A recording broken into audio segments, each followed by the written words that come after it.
Hey guys, welcome back to the channel. It's Rustbelt Collector here, and today we are taking a look at the World of Halo line Wave 3 from Jazwares, and we've got the entire wave here. Very uncommon for me to be able to go out in the store and find like the full wave. I think I just lucked out with these, but today we're going to take a look at each one of these. I will have time codes down in the description and probably like in the video, so if you want to skip ahead to one figure in particular, I will have that set up for you to do so. Now, as I said, this is Wave 3 of the World of Halo line. I know some people, especially on the West Coast, are finding Wave 4 already, but this is most likely what you're going to be finding in the stores today. Like right now, this is what's widely being stocked. I personally found this wave at my local Meijer. Your mileage may vary where you might find it. Walmart definitely will be stocking them. Meijer seems to be the place for me to go to find these, so I got really fortunate, found the full wave, and I had to pick them all up.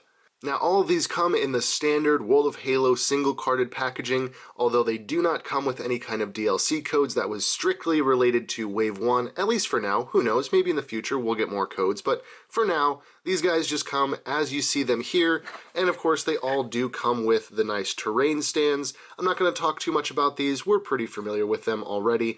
They're awesome, they're great for displaying the figures or doing toy photography, and I'm really grateful that we get them in every single pack because, you know, you can never have too many bases for figures. It's just really nice, it's a good inclusion, and it works well for just about everything. And with each of these figures, as I review them, I will be doing some comparisons to some of the previous figures we've gotten in this line, and just kind of giving you guys a breakdown of some of the improvements that have been made, or just the changes in general that have been made between these figures and their previous iterations. And starting it off here, we'll start with the Jackel, because he's, you know, kind of front and center here, so we'll get these guys out of the way and we'll break down this figure. Alright, so starting it off with the Jackel, we have this really nice bright red color pattern on the armor. It has the energy shield, which this is the first time we've gotten the Jackel with an energy shield. The first one was the Jackel Sniper, so obviously he doesn't have that. And already we've got word that there is a repaint of this guy. There's a 2-pack up on Target.com, but it's not in stock yet, where it comes in a blue color pattern with a marine. I'm really excited to get that pack as well because I think the red and the blue shield Jackals will just look so nice together. When I get that pack, I'll review it, but for now, we're talking about this guy. And this is the second Jackel that we have gotten in the World of Halo line, the first one being the Jackel Sniper. And I think this is a really nice version to have in hand now with that plasma pistol. This is the first time we've gotten the plasma pistol, though I think it's also included with the shade turret. I don't have that set yet. I will eventually, but for now, that's the first time I've gotten the plasma pistol. And you have the shield as well, which is so classic. This figure is absolutely awesome. Now, because of his smaller feet base and the heavy shield that he has on his arm, it's definitely better to pose him with a stand, though he does have the ability to stand on his own, just with a little bit of finagling there with the joints. There you go. He can stand up, but it's definitely, if you really don't want him to fall, I recommend using the stand for this guy, just because he's so wiry. He's got small feet. He's got all that can just easily fall over. And in no way is that an issue with the figure in my mind, because that's just the way the alien is. You know, it's got the smaller feet base, the center of gravity is a little bit different, and, you know, to keep it accurate to the game character, you have to play a tug of war there with making it be able to stand on its own super well, or make it accurate to the character. I would rather have it accurate to the character, even if that means the base is the best way to display it. As for accessories with this figure, you can kind of see them already, but we'll talk about them. The plasma pistol here is really nice. It's got that nice purple color with the gray and then the green energy lines going up that central core piece there. Looks really nice. Those paint apps are very crisp. And then, of course, we have the energy shield, and I love the plastic that this is cast in. It's a really nice, transparent, bluish purple tinted plastic. It's got the paint app here in the front to kind of emulate the shield emitter piece there. And you can have the Jackel tucked behind there, bring his plasma pistol around, and it just looks so cool. I absolutely love that. Such a classic Halo enemy, and yes, you can swap that around if you want it to hold the weapon in the other hand and the shield in the other hand. It can be whichever side you want. That clip just clips right there onto the forearm, and it's very stable. It's very sturdy. It doesn't take a lot of effort to get it on there, but it holds it very well. So I appreciate that. It's easy to take on and off, but it's not going to go anywhere. It's not going to just fall off of his arm. For such an agile character, Jazwares has really gone out of their way to make sure that this guy is as posable as possible. So up at the top, he has a hinge joint that can go up and down, really, really long range of motion there, but also that lower neck joint goes up and down, and if you want to get maybe like a more of an angle, you can twist that swivel joint around, and then you can twist that around, and then, you know, he could be kind of like looking at you sideways like, hey, what'd you say about me? What'd you say about me? You know, you can have it all kinds of different poses, which is really, really nice. And a really nice detail is that the jaw is also articulated with a little hinge joint, allowing you to open it very wide and give that classic Jackel screeching look like he just saw Master Chief running towards him with a warthog, you know? That's the face that they make. So it's really cool to have that. Also, there are hinge and swivel joints at the shoulders, allowing you to swivel it all the way around, up to 90, and get a really good range of motion there. Then down at the elbows, you have a single jointed hinge and swivel to about 90, straight out there, and spin it all the way around. At the wrist joints, we have an in and an out hinge and swivel, so all the way around, in and out. This wrist is the exact same, hinge and swivel, all the way around, in and out. Very, very nice there. And then there's a ball joint in the torso, so you can basically move this guy every which way. There is plenty of ab crunch forward and plenty back as well. Down to the hips, you have the ball joint and thigh swivel that is pretty much standard with all these figures, so you know, you can get him sitting forward. You can basically take this all the way back as well.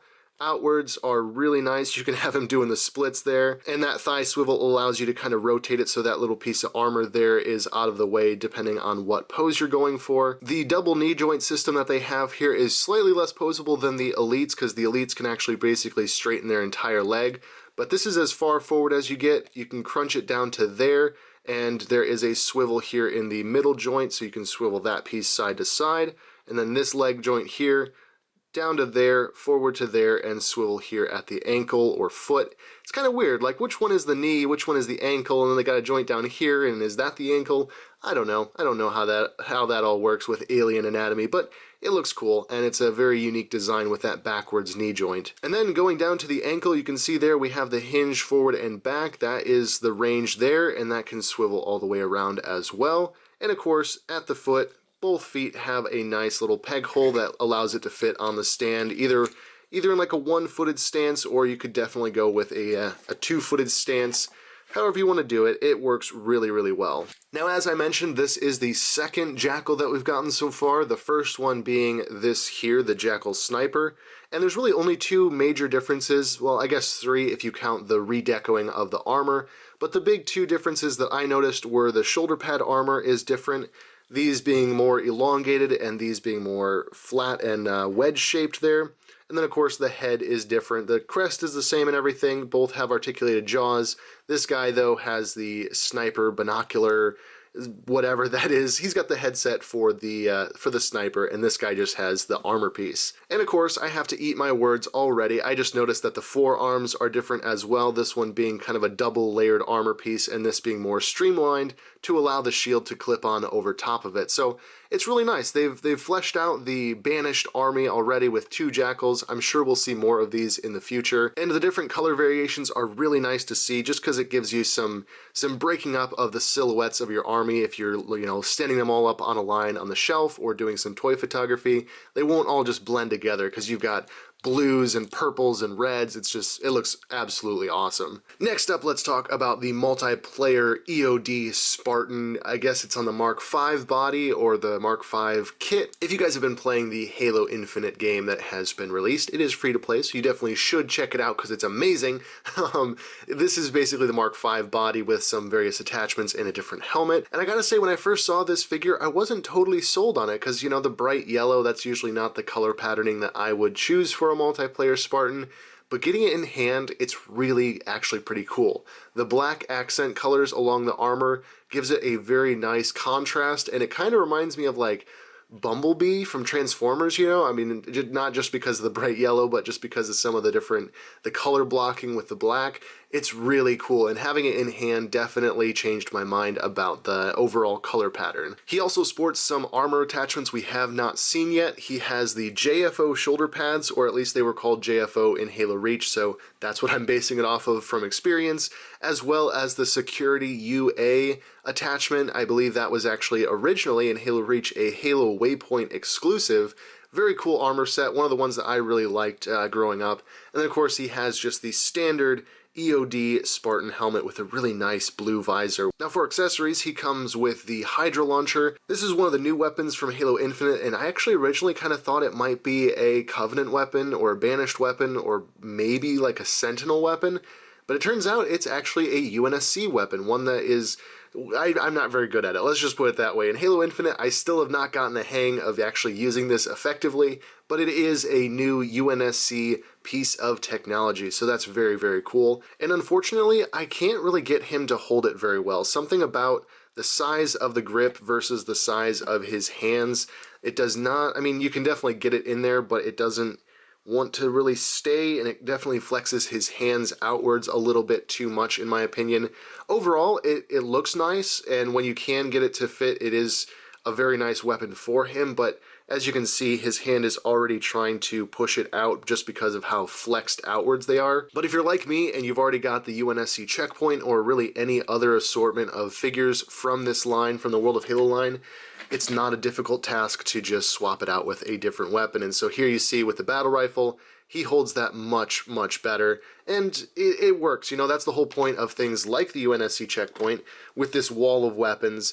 You know, you got lots of options to display your figures with, and if you run into a situation like this where maybe it just doesn't fit quite right, you can definitely solve that pretty quickly. But overall, I really like this figure. I love really any of the armor sets that really call back to the Halo Reach days, and this one is a perfect example of it. I'm really excited for when the full game releases and we can actually unlock EOD, because that was, once again, one of my favorite early game helmets for Halo Reach. I think you got it like around Warrant Officer or something. It's pretty low level, so you could get it pretty early on in the game and deck your Spartan out with it, and it looked really awesome, so definitely cool to have this in figure form. Now, despite the Mark V being a little bit more of a bulky, chunky armor set, the articulation on this figure is still really solid, and they made one major improvement from the very first Mark V armor set that we got. I'll address that after I go over the articulation with this figure, but yeah, it's really nice. So up at the top you have a hinge and a swivel, so the swivel allows you to pivot the head all the way until it hits these little ridges on the back armor. The hinge allows you to hinge it forward and back all the way to there, which is a really good range of motion for an armored character. You know, you can definitely see that you can get him to look just about every which way you would want. This also allows him to look down the line of sights on a weapon, which is a very nice articulation point. That's something that's always been important to me, especially with, you know, toy photography. You definitely want to be able to get those action poses, and that is very nice to see. His shoulders are hinge and swivel, so all the way around, and then with the stubbier shoulder pads there, he can get to 90 degrees very easily. And then the single jointed elbows get you almost to 90, pivot all the way around, in and out hinge at the hands, so both of these are swivel all the way around, in and out joints there, in and out joint there. There is a ball joint here in the torso, which doesn't really give you much in terms of a crunch forward and back. You do have a little bit there, but more so it gives you a nice swivel side to side for just some more dynamic poses that way. Moving then down to the hips, we have the standard ball joint and thigh swivel that we've come to expect here, so you can get it forward, pivot that thigh joint just out a little bit, and he can get into a seated position rather nicely. This is good for the Warthog and other vehicles where they have to sit down. You can then pivot the leg back to about there. If you pop it out just a little bit, you can get a little bit more out of it, but that's really about it. And then outward to do the splits, that is about as much as you're going to get out of it there, which is still very nice.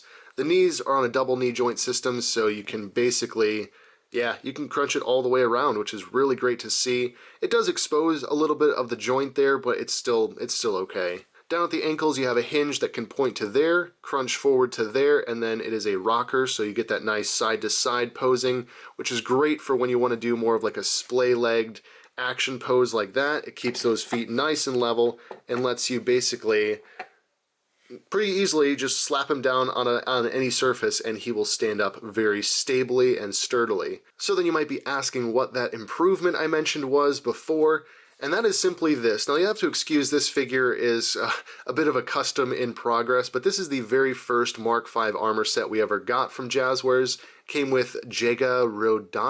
I can't remember his name. I do know his first name is Jagger. He's the Spartan Hunter.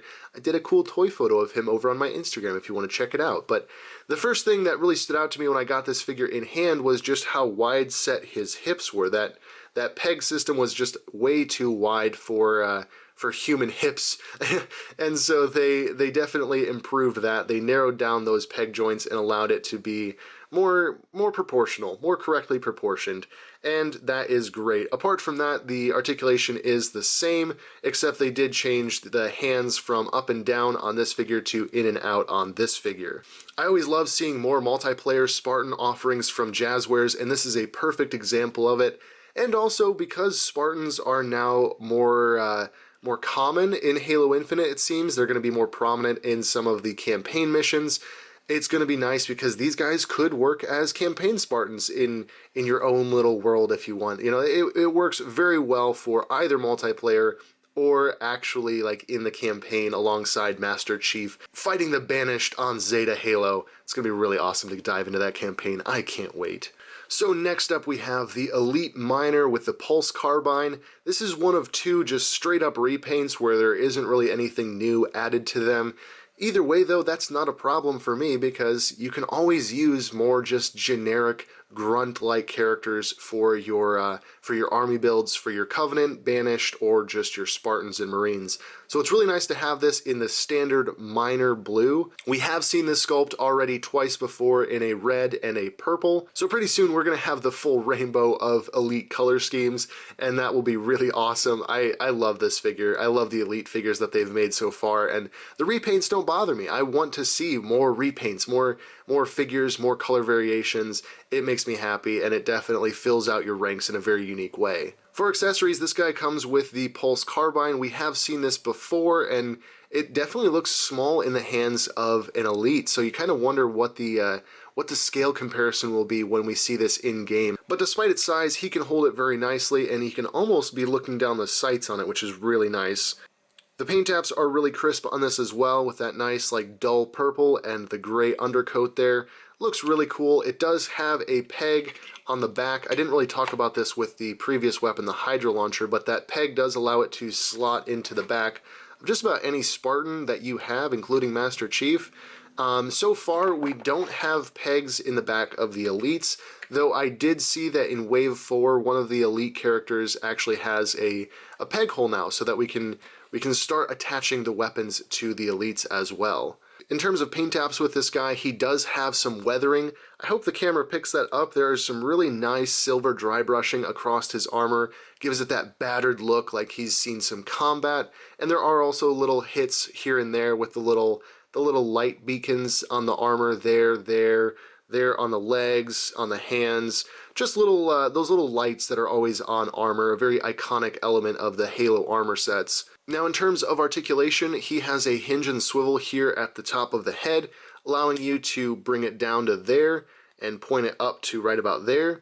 Now unfortunately, I do kind of wish that this guy had the double neck joint similar to the Jackel back there, where there was a joint at the base of the neck, but that's okay. I mean, it's a little bit limited in the neck, but it still can get some good poses out of it if you're getting creative with it. And then down at the shoulders, there's a hinge and a swivel, so all the way around, and then it can hinge up to almost 90, and then this is as close to the body as it gets. This is pretty much the relaxed pose for the arms. And then down at the elbows, you have a single jointed elbow, so it crunches to just about 90, swivels all the way around. And then same thing with the hands, it's a hinge and a swivel, so all the way around.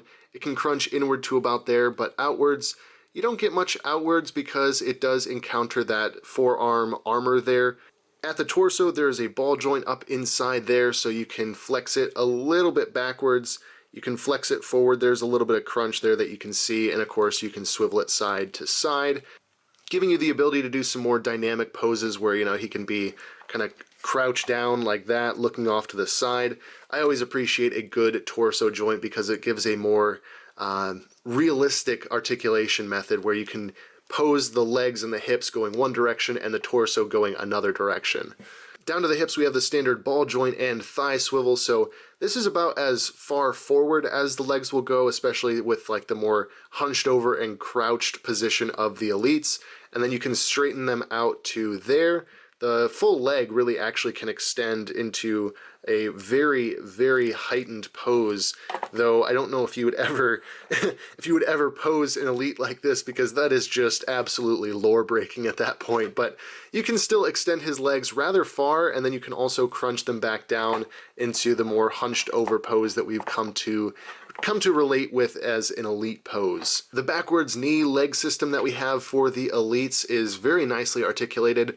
You can bring that first swivel all the way forward to there, or you can crunch it all the way back down to there, which is really nice to see. Of course, that can swivel side to side as well. Same thing with this lower joint. You can extend it to there, bring it forward to there, and swivel that side to side. Then down at the foot, you have a swivel that can get you to there, and then a side-to-side rocker as well. Overall, this figure is really, really nice. The sculpt detail overall is amazing, and I really like the silver dry brushing that just highlights some of the different armor elements here. Like I mentioned, this is the third repaint of this figure, but we have the purple and black elite that came with the UNSC checkpoint set, followed closely by the red elite that I'm calling an elite major just because that's what I know the red elites as, but this one that came in the 3-pack from Amazon. And so already we have a really nice assortment of elites, and I'm sure we'll get more and more designs with different armor patterns and stuff, especially once the game releases. You know, there's a certain amount of secrecy that surrounds the campaign, and then once it's released, I'm sure we'll start getting different offerings from Jazwares that, you know, are different characters that we haven't seen yet because of spoilers, and we can't have spoilers. But yeah, there's the different elites we've gotten so far. They are all the same in terms of sculpt, armor, articulation, all of that. Only difference is we've gotten different color schemes, which is really cool. Next up we have the man, the myth, the legend, John 117, the Master Chief, of course. And we have gotten several different repaints and repacks of this guy already. This one probably is the most unique so far because he has a new battle damage deco as well as the grapple hook, one of the really, really unique weapons that they've implemented into the Halo Infinite sandbox, and one that I personally am really enjoying using in the multiplayer. For a weapon accessory, he does come with the Commando rifle, the Commando MG. It's a weapon that I really am terrible at in Halo Infinite, but it still looks cool with the figures. The paint deco is very, very nice on this one, and of course it does peg into the back of Master Chief and the other Spartans. And then we have the grapple hook attachment for his wrist. That just clips onto his forearm there, and yes, it is larger than maybe it appears in the game, but that is because it actually has a rather neat little play feature here. And I'm going to hold my hand out for it just in case it, well, okay, let's put that in again. There we go. There we go, a little bit of a misfire initially, but yeah, you can launch out the little grapple. And I know with the 6-inch Spartan Collection one, it actually has string attached to it, so you can actually pose it as though he was grappling somewhere. Fortunately, this one is probably too small for that, so it just comes with a little spring-loaded grapple dart. It's still really cool though. Like it's a play feature that I like, and one that's definitely cool for kids getting into this line. So it's nice to see a new play feature added to these figures. I will say, hopefully, maybe sometime down the line we'll get one that is not usable and is actually like scaled correctly to the figure. But if we don't, that's not a big deal to me. I still like this one. It's just a fun little addition. Now, in terms of weathering, this is definitely a more heavily weathered Master Chief. I really like that about this one. The weathering looks really nice. It's a kind of a combination between some airbrushing, giving it that smoky blast effect, as well as some silver dry brushing you can see there on the chest plate, as well as here on the shoulders. It really gives him a battle-damaged, weathered look. And I just noticed this. I guess I should have looked a little bit closer. This is actually a uniquely tooled forearm, and there is the grapple hook on his forearm. And I absolutely love that. They went ahead and made exactly what I was requesting. It's a in-scale version of the grapple hook on his forearm, so you don't have to use the play feature one if you don't like the more bulky size. You can just have this. You can just have Master Chief here. He's got the grapple hook already on his forearm. And so for a comparison, here is the Master Chief that came with the Warthog, and this is of course the Wave 3 one. So apart from the forearm, they are the same with articulation and overall sculpt, but as you can see, the weathering is far, far heavier on this one, and I think it looks great. I actually really, really like a more heavily battle damaged version of the Master Chief. And if you wanted to even go one step further, you could put like a paint wash over top of this, really pop out some of those armor sculpt details and make him look even more weathered. But yeah, apart from all the different deco hits that they have on this new version, it is the same figure, same visor color, all of that. And yeah, it gives you some variation. You know, you can now pick and choose which version of Master Chief you want. Maybe you like this cleaner version, maybe you like this more heavily battle damaged version. It's entirely up to you, and you can definitely find these guys on store shelves. In terms of the articulation on this figure, he has the hinge and swivel at the head, so swiveling side to side. You can flex it up to there, flex it down to there. At the shoulders, hinge and swivel all the way around. You can hinge it up to there. The armor does impact here on the chest plate, restricting it from going any further up there. Then there's the hinge and swivel at the elbow, single jointed, gets you just to about 90, swivel all the way around. And this version of Master Chief is actually a hinge and swivel with the up and the down joint. I find both joints are very serviceable for posing and weapon holding. Personally, I like to have one up and down and one in and out, just because it makes a little bit more, it gives it a more easy way of holding the weapons. I like this one up and down and this one in and out, but on this figure it's both up and down, hinge and swivel all the way around. Not a big deal at all, because you can definitely tell he will hold his weapon just fine. As you can see there, he can really hold that weapon well, look down the line of sights, and the articulation that is needed is there. He can hold weapons, he can look down line of sights, he can get in some really good dynamic poses, and I absolutely love that with this figure. And of course, at the torso, ball joint, so he can swivel side to side, he can get back to there and forward to there. And then of course, down at the hips, you have the ball joint and the thigh swivel. I'll say that with pretty much all of these.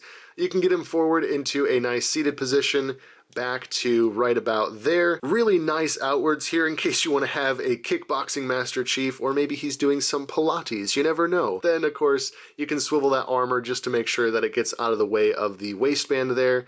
Down at the knees you have the double jointed knee, gets you down to a really nice crunch there. I like the addition of little armor plating pieces here on both the Mark V and also on Master Chief. It just helps disguise that joint that much more. And then down to the foot, you have the point there, crunch forward to there, which is really impressive, and then of course the side-to-side rocker. Overall, I'm really impressed with this Chief. I know, you know, it is another repack of the Master Chief in some ways, but after seeing that sculpted in detail of the grapple hook, my mind is completely changed, and I love having this small variation of Master Chief in the collection.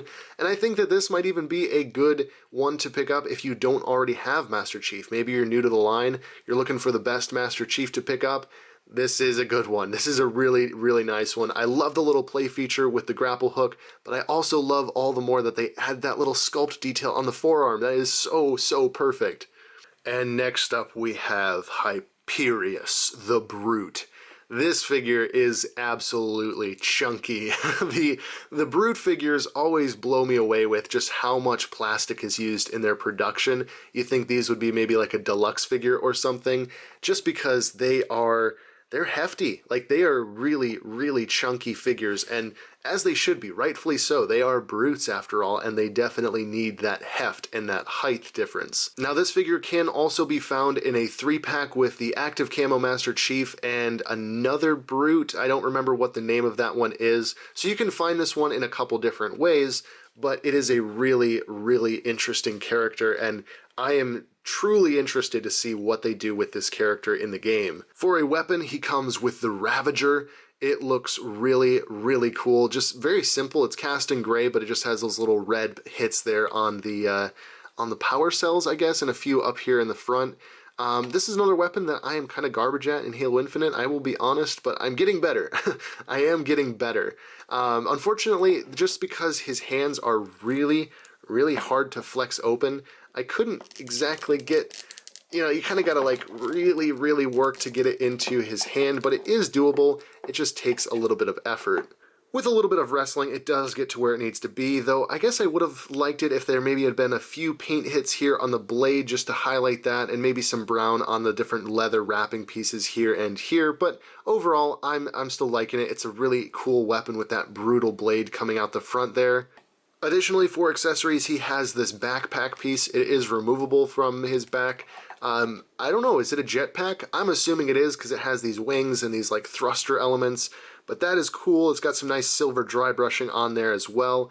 Overall, this figure has so much weathering and so many paint hits. It's quite incredible. He's got the bright red markings all over, signifying his allegiance to the Banished, as well as just all kinds of different armor pieces slapped together. You know, this piece here, who knows? Is that wood? Is that something from another defeated enemy? He's got binding straps all around his legs, holding on his shin guards there, holding together his other shoulder pad, and yeah, does that look familiar to you? It looks familiar to me, and I'm gonna go out on a very, very short limb that is not very dangerous to go out on and say that is Spartan Locke's helmet. I don't think he's dead necessarily, but that definitely means that this guy has seen Spartans and survived, which is quite terrifying to think about.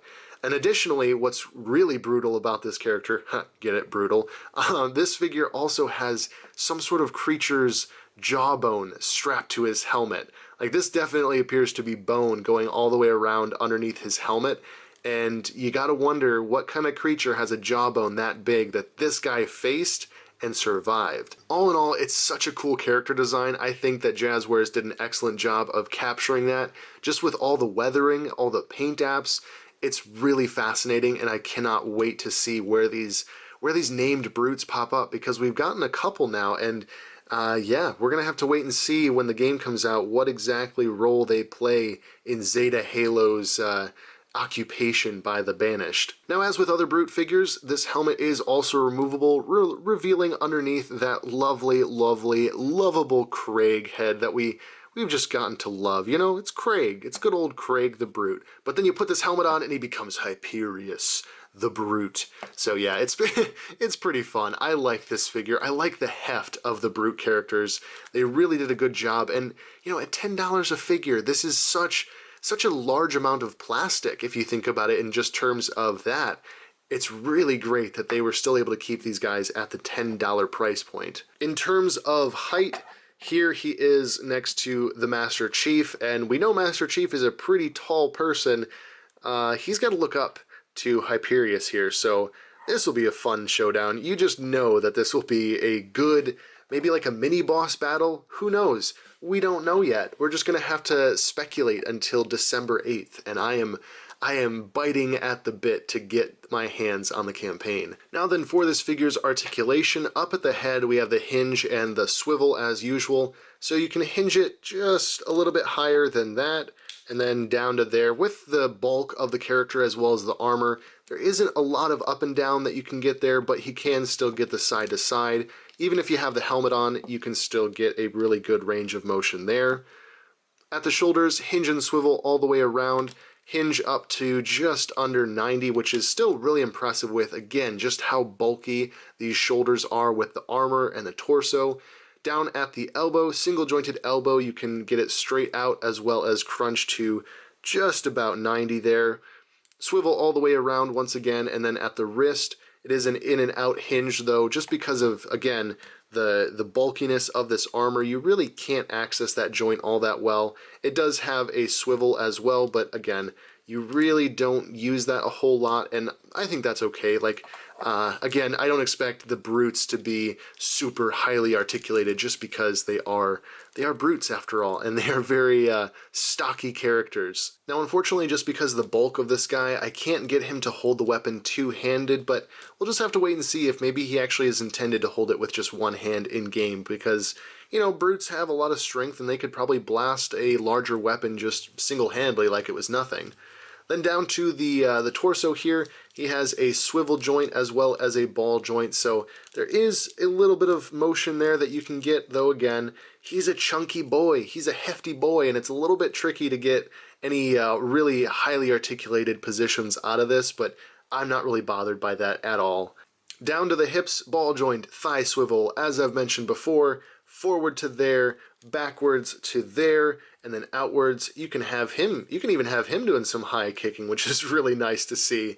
Then we have a double jointed knee, gets you to a nice crunch down to there. Then down to the foot you have a hinge, which really only gets you a couple little detents there. And then there is a rocker side to side, which is really cool. Again, you know, rockers on feet is just such a practical move for figures. I think it's one of the best choices that really any toy company can make when making a articulated character. Just having that extra little joint there, keeping the feet level to the ground, really helps with the dynamic posing, especially if you're doing toy photography or you just have more of an action pose on your shelf, let's say. This figure is really awesome. Again, the paint apps on it are just mind-blowing, absolutely mind-blowing. Now, there are 2 of these per case with Wave 3, so you can get this guy pretty easily, either in the single pack, or maybe you want to go the route of getting the 3-pack. You can get it with the Active Camo Master Chief, this guy, and his brother Tovarus. I had to look that up, but you can get Tovarus. These guys are apparently brothers, which is kind of cool to get those all in one pack. So you can go about getting this figure in a couple different ways, just all depends on which figures you want in your collection. And finally, for Wave 3, I gotta admit, I saved my favorite for last because I am going crazy over this figure. I truly am. It's absolutely amazing. This is the Spartan Cavallino with a couple different attachments on it. This isn't like the base default armor. However, in Infinite, in the multiplayer that you can play right now, the Cavallino helmet is your default helmet. It's your starter helmet for the Mark 7 armor kit. However, it doesn't have these little rebreather nozzles. That must be an attachment that will come out sometime later in the game, but this helmet is attainable in the game, and then these shoulder pads are actually attainable through the battle pass. The color is so good. It comes in this like teal blue with the orange highlights and then more of like a sand green on some of the like secondary highlights. So the sheath there, as well as the ammo pouches here and the little chest attachments there. It's such a cool design, and you wouldn't necessarily go out of your house one day and think that this is a color pattern that just works so well together, but it truly does, and I absolutely love it. If I had to pick one figure from this wave and not get any of the others, it would be this one, and I know that's me being biased and whatever, like, I don't care. This is a really awesome Spartan design, both in the armor and the color palette. It's just so cool. I think this is probably going to be one of the harder to find from the wave just because of its unique qualities, and I think that a lot of people will find this one to be their favorite as well. For accessories, he comes with the Bulldog shotgun. It looks really nice with those paint apps there, and of course it does have the little peg on the back, allowing you to slap it right on in there, and that's not going to fall out or anything. One of the actual curious things about playing Infinite is I noticed that the weapons are typically slung on their back completely vertically. Unlike previous games where a lot of times, like in Halo 3, the weapon will be slung at an angle, this is actually how they sling most weapons in the game. So it's kind of curious. No idea really why that choice was made, but I guess I gotta start displaying them like this instead of having it always at an angle. I will say that displaying them this way allows that peg to seat a little bit more deeply into the chest, and also it fits better between these two pieces of armor. So it does make sense in a practical sense as well. In terms of overall body mold, this is the same figure that we've gotten before with the standard Mark 7 as well as really any of the Mark 7 body Spartans that we've gotten, just with a slightly retooled chest plate as well as these cool little pouches here on the waistband and a new unique helmet, which is kind of a cool cross between maybe like scout armor and maybe, I don't know, it's very unique, but it also definitely has some very nice aesthetics to it. It doesn't feel overly complicated like Halo 4 and 5, has some good Reach, Halo 3 vibes to it, and definitely when this is released in-game, I will be attaching it to my Spartan. Now for articulation on this guy, he has the hinge joint and the swivel. That armor piece doesn't really impede his articulation in the head at all, which is very nice to see. You can really get him up to just about there and then down to there. I think because of some of the bulk of the armor, there isn't really a good range there, but you know, it's not a big drawback. And as you saw already, he can in fact look down the line of sight with weapons, so that's really the main key thing that I look for with these Spartan figures. Other than that, I don't need a ton of articulation there, so that is really good to see. At the shoulders, hinge and swivel all the way around. up to 90 at the elbows, single jointed just to about 90 there as well, swivel all the way around. And then at the hands, hinge and swivel all the way around, in and out joint for both hands, which is pretty much standard. I really love those little orange stripes there as well. Again, just all the little highlight colors that are on this figure just really make it pop and stand out. It looks so cool. And if we ever get this color palette, I'm sure we will, this color coding for the Spartans, I will definitely be wearing it in game. Then moving down to the torso, we have a ball joint here, which actually gives us some side-to-side crunch, which is really cool to see. A little bit of forward, not much, and then just back to kind of a standing up straight position. And that range of articulation gives you some good dynamic poses. So once again, you can kind of have his body angled, crunching down. Maybe he's, like the starting position of the infinite multiplayer where you're about to rush forward. So there's definitely some good points of articulation there, allowing you to get some good dynamic poses in. And then once again, at the hips, what do we have? Oh, I don't know. Maybe a ball joint and a thigh swivel, so you can get outward. Even with that little combat knife, it does bend out of the way. I would be cautious just because that might break off if you do this too much, so you can get it outward to there, but maybe don't do that too terribly often. You can get the legs forward into a seated position, good for the Warthog and other vehicles, then back to right about there before it starts encountering the back plate there. Once again, down at the knees, double knee joint allows you to get it all the way back to there, though one thing I noticed is that you can actually kind of hyperextend it there and start flexing the plastic just a little bit, so be cautious when you do the double knee joint. Don't take it past really there with this lower joint. The upper joint can go all the way back to there, but I noticed that I tend to hyperextend that because I don't realize that it needs to, that you need to be cautious there. So just keep that in mind. You can hyperextend that and actually damage the plastic just a little bit. I've already been guilty of doing that, so, I'm just trying to warn you in advance. Be cautious. And then down at the foot, you have the hinge and the rocker. So hinge to a nice ballerina point for the Spartan, and then forward to there, rocker side to side, and there you go. There is the articulation for the Cavallino. Cavallino? Yeah, Cavallino. The name really kind of threw me for a second because the packaging said Spartan Cavallino, and I was like, well, is that the Spartan's name or is that the Spartan's armor name? And it turns out it's the armor name. It is not a uniquely named Spartan, it is just the Spartan Cavallino armor. And we don't know if the chest plate is related to the helmet, like if that's a set, but these shoulder pads definitely are not. So it's really just named after the helmet so far, and we have not yet seen that chest plate in-game. Another thing to note here, and again, this figure is jam-packed with color hits.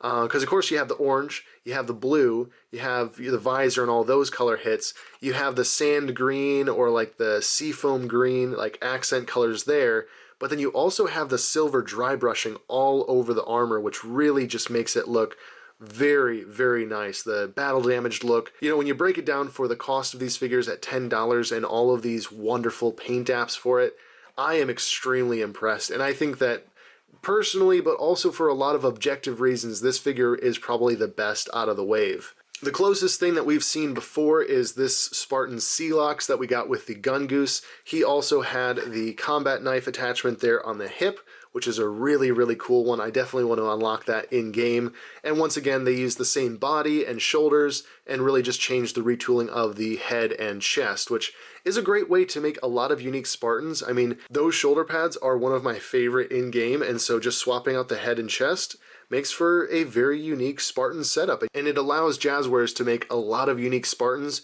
very, very quickly. So I love to see that because there's going to be a lot of armor sets in-game that we're all going to want to see made into figures sooner rather than later. And so yeah, I know it's pretty obvious already that this is my favorite figure out of the wave, but I actually found a second one on shelves and I was able to pick it up and I did a custom repaint of it.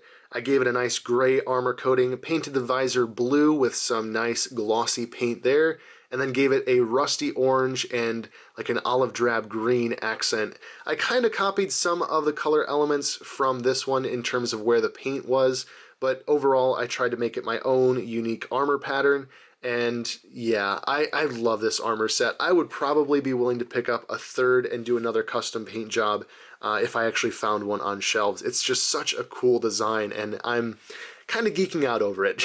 Just a little bit, just a tiny bit, as if it wasn't obvious. But this also just goes to show that if you like these Spartan figures, you don't have to keep them at the color that they are. You know, say you like the EOD back there, but you don't like the color yellow or the brightness of that particular figure, well, get the figure and paint it. You know, it's pretty easy. These actually take paint very well. I just use some standard acrylic. I use Citadel for most of this. You could also use just Apple Barrel from Walmart. I mean, that's what I used for a very long time. So it's definitely doable. The best thing that I can say, though, is get a clear coat. This one is coated with a clear coat spray, and that just keeps it from chipping off of the figure. And yeah, you know, I gave it a black paint wash as well, and that really brought out the sculpt detail. Like, you know, you can sometimes miss it on figures when they're just cast in a single color, but once you give it a paint wash, you can see all the unique ridges and designs that are sculpted into this figure, and it's so very, very cool just to see the depth of detail that they've packed in with each figure. And there you have it. This is the complete Wave 3 of the World of Halo line. It is so hard to believe we're already up to Wave 3, and Wave 4 is already about to hit store shelves, or depending on where you are, of course. Like, West Coast is definitely going to get it sooner just because the ports and everything, but eventually it will filter its way to the East Coast and to other cities, so, you know, be on the lookout for both Wave 3 and Wave 4. If I get my hands on the full wave, I'll do another one of these full collection videos, just to make it easy, and then that way you can just jump to a time code if you're looking for the Elite, or Master Chief, or the Cavallino, you know. It's just easier that way for everybody, I think. But anyways, there we go. That's the video, guys. And if you want to check out more of my work, some of my toy photography, I've already been photographing some of these Wave 3 figures, so check out my Instagram, link down in the description there. That's the link tree. You can also visit some other sites like I think I've got my Twitch linked there, as well as Entertainment Earth in case you want to order or pre-order any figures. It helps out the channel. But anyways, as always, thank you guys so much for watching. Be sure to check back for more World of Halo figure reviews soon. I hope you all have a wonderful evening, noon, or night, depending on when you're watching this review. Be kind to one another, and I will catch you all in the next video.